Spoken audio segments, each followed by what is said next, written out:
Can you tell us something about her? I mean, a lot of people now First of all, have image of her because of Mommie Dearest and Christina's book and everything. well, How did you feel when one of her daughters wrote that book?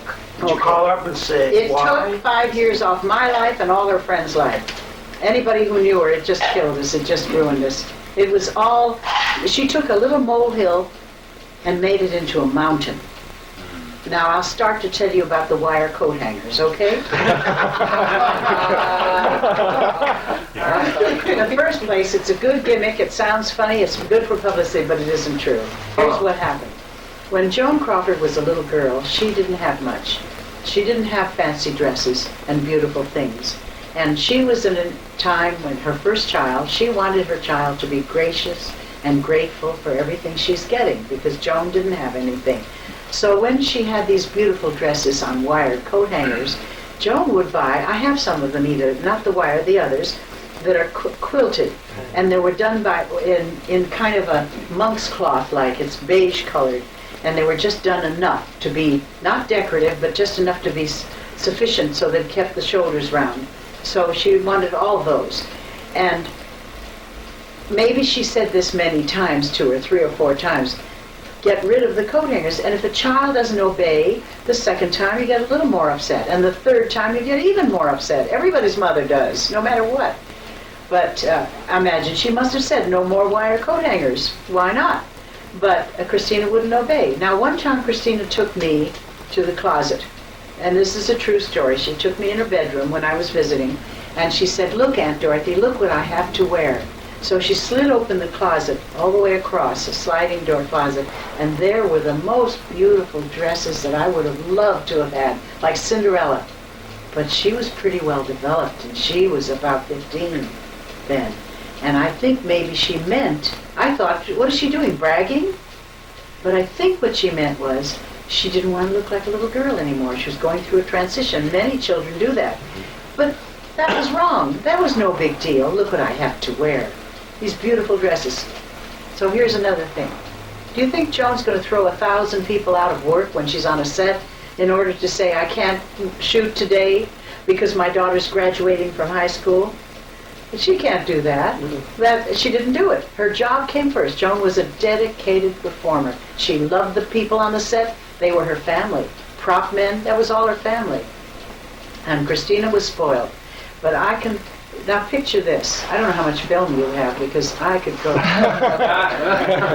better stop the film, because maybe you just have a blinking light. Well, we won't. I don't want to put a lot of pressure on you, and we do want to start the film soon, but keep going. You're not filming now. Oh, yeah, we're running tape. Are you? We're running tape. I have one Oh, more. I have one more question after this, but we'll look at some things. Okay, anyway, and we got remember this, dessert, before too. I go any Well, I have one more further, question, too. let me just say this, that Joan Crawford did everything she possibly could to help her daughter, Christina. But Christina was very, she was aggravator. She aggravated her. And if you aggravate a person long, you know The Odd Couple? You know that movie? Yeah, where he says, everything you do bothers me. You know, and he says, would you please take your food into the kitchen? And he says, well, you know that one. He says, I haven't had an argument like this with you since I put my cigar in your scrambled eggs. You know. Yeah. But I mean, they were always arguing. Well, this is what she did. There are children who do that. They aggravate their parents. And Joan didn't have time to understand it. And besides that, your first child, you expect too much. You try too hard because you expect so much, particularly if you're a celebrity. One more thing I just have to say. All right. I think that Christina, she was on the plain side, you know. She's not a very pretty girl. She's kind of bulky looking face like, but I think that she was in high school and grammar school, and everybody said, your mother is Joan Crawford, oh, you lucky thing. You know, and she figured, oh, yeah, show off her mother sometime. Mother can't come all the time, and other people's mothers can come to school, but how come mine can't? My mother doesn't, because her mother, the price that she paid by being a celebrity's daughter is not to have her mother as much, because her mother was busy. People don't realize that that if you get the price you get is you get to say your mother's a celebrity, but then you don't get to see her that much. So she couldn't. But the thing is that that she did the best she could. She always did. And you know another thing? Every day at 4 o'clock, no matter what set she was on, she would call up the home and ask the caretaker, whoever was taking care of the children at the time, she would ask them, what movie have the children decided to see after dinner? They could choose one movie, one show after dinner, and after that the TV's turned off. But she would ask, and they all had to go through the TV guide and find out which movie they could see. And that was good. Instead of looking at it endlessly till they fall asleep in front of it, they picked the one they wanted, and then they got to see TV and went to bed. And that's caring.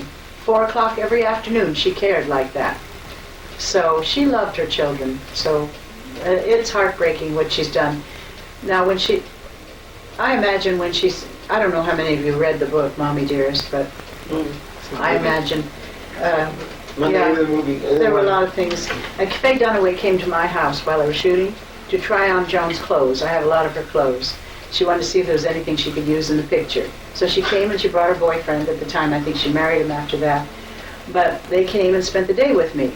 And she tried on different dresses and everything. And she said, Dorothy, Christina's really making a mess of this story, but I'm going to have it, shoot it my way as well as her way. But as I heard that when the minute the shooting was finished, Faye Dunaway went to London to see her child or her husband or something like that. She went to London immediately after, and that's when Christina and her husband did the editing. So how could Faye have anything to say about it at all? Well, one thing about Faye Dunaway I thought was just obviously the makeup or just the kind of actress she was. She looked like Joan Crawford. She looked like what the public knows Joan Crawford to be. Right. But she didn't look like Joan Crawford. She looked like the face, the mask. Right. The makeup was overdone. The actress. But she did a darn good job of the voice. She really did.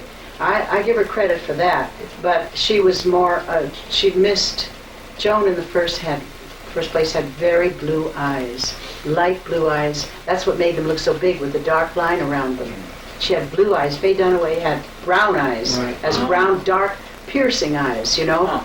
And when you see the blue eyes of the frame, there's a softness there. But she didn't have that softness. There were many, many times when she could have done some softer work. But I imagine that when Joan introduced Alfred Steele to his daughter, new daughter, she probably said, now he's not handsome, which he wasn't very much. He doesn't have a good physique. He's got a pot belly. She probably said all this, you know. And she said, but he's my husband and I love him. So Christina writes in the book, she couldn't have loved her husband. She couldn't have loved Alfred because she said he was homely and this and that and everything. And go meet him. But it's the way she said it that counts, not the inflection. Right. See, you can say the same thing with two different meanings. And I'm sure that she didn't mean it that way. But she was a very dear... Listen, a woman died of childbirth, her 12th child. And she was a friend of my husband. She was... Her father was Lou Costello's double. And I was asked to go to the funeral because the mother that died, her name was Dorothy. And so my husband was the casting director. So he said, would you go because I don't like funerals? So I said, sure. So I went. And there's the 11 children sitting in a row at the pew, the church. Some were in prison uniforms, 2 of them, teenagers, and the rest were in old clothes and things from St. Vincent de Paul. They were very poor. And so I went over to their house. I asked the nuns if I could help, and they said, oh yes, they need so much help. I went over to the house. There wasn't the person there but me. There was no nuns. I thought there'd be the priest and everybody from the Catholic Church. Nobody was there but just me. So I had all 11 children. So I went to the hospital and got the 12th. I had all 12 kids. So I called Joan right away and I told her about it. And she said, okay, Mother Goose, what do you need? So, yeah, so I said, okay. And I even have a letter that she said called me Mother Goose. It was awful cute. So she said, what do you need? I said, Joan, they're living in boxes, cardboard boxes. And their shoes don't even match because they're from St. Vincent de Paul, dumped a whole bunch of clothes in the basement, and the little tiny kids go by looking through the clothes for something to wear. And they don't have anybody to tell them what to pick out. And so I told her, and she sent 2 or 3 carloads. I even have photographs of the cars arriving with everything you could think of, mother and daughter dresses, Christina's and hers, because there were a set of twins, 13-year-olds. All kinds of things, records, record players, everything you could think of she sent to them.